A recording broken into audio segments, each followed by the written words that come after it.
I would just want to say, man, you said something about uh, triumph, and you talk about the fall through.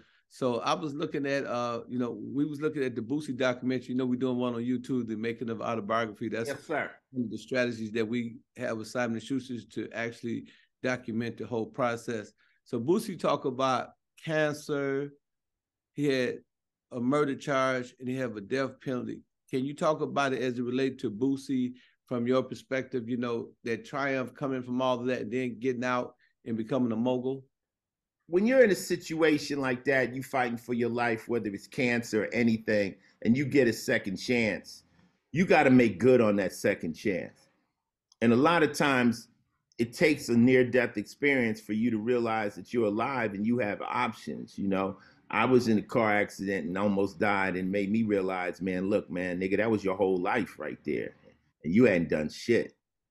Wow. So when I was selfish. Hustling is selfish. You just trying to outdo other niggas. It gets real weird if you really break it down, But I was when I see somebody like Bootsy, I just see somebody who had a close call with it being over, And now he's back. He's outspoken, but I'm sure he's making different decisions right now. And you just have to, man. The book Split Decision. They say we make 3,000 decisions a day. Yeah. 3,000 decisions. Like right now, I might need to pee. Should I get up and pee or should I finish the interview? These are decisions. Even if it's things, should I say this? Should I say this or should I keep it to myself? These things constantly click in our head. And I think Boosie right now is smarter. He's wiser. And God bless him, man, because we lose too many of us too soon, by bad decisions too early. And sometimes you don't get a second chance, So, that's one of the reasons I walk such a straight line, because I know I got away with a lot of shit. And I'm just trying to, somehow give a little redemption back and give back what are you giving back? I'm trying to give back some of my knowledge to pay my debt. Did you know that 95% of the decisions that we make is unconscious? So what that means is that a lot of the things that we do, it be unconscious. Like they said, never let your emotions supersede your intelligence. Basically what a lot of people do is they allow their emotions to supersede their intelligence. In the case of John Blunt was a financier. He was back in the 1800s. He had this company, and this company, it was called the C Company. And what he did was he got a lot of people to invest in this company, like Bernie Murdoch did, the Queen of England, all of the bankers, all of the people that was in stock, they all invested in John Blunt Company.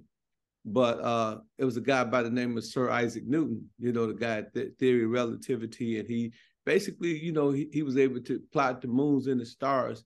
He's seen all of the money that people's making from this guy, John Blunt. It was even one lady, she was a maid at one time. So they had a Shakespeare-like type play. And she was in the balcony. And the lady that she used to work with was in the audience. She said, "How did you get up there?" Well, she invested in John Blunt. So John Blunt eventually attracted Isaac Newton. So Isaac Newton eventually invested in the company, and he had a multiple of 3. So he made 21,000 out of his 7,000 pounds that he invested. But he was a smart man. He said, what goes up must come down. But the money kept coming. Then he reinvested in John Blunt Company. A month later, he lost everything. The smartest man on the planet in his 70s. Now he finds himself in poverty. Dead broke. And his thing was, he said, it's crazy how we allow ourselves, to make emotional decisions when we are rational beings. But we very rarely use that rationale. So we make irrational decisions, which is an emotional impulse. So basically what he was saying, is that I understand how people can study science, anthropology, biology, all of the ologies. He said, but we rarely study human nature. And that's human nature. So 95% of the things we do are unconscious. We don't even know we're doing it because You got different levels.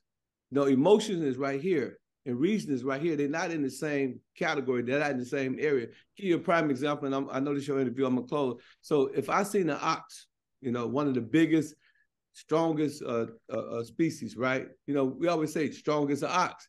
And I put a pistol at that ox, and I'm a hunter, and I hit that, and that ox, I'm pointing at his head. The ox don't have the reasoning faculties to say, Ken or Ice-T finna hunt me, and I'm finna become some oxtails. We'll become oxtails. And then if you put a lion and you take a cow and you cut the cow in half and you put the half of the cow in the blood from the cow, and the lion smell the cow, and the lion be like, and then he's trying to scare the cow, let him know that he's coming. But at the same time, it's a cage. The cow is in a cage. The lion don't have the reasoning faculties to know that as soon as he go into that cage, he's going to become somebody's zoo animal. Right.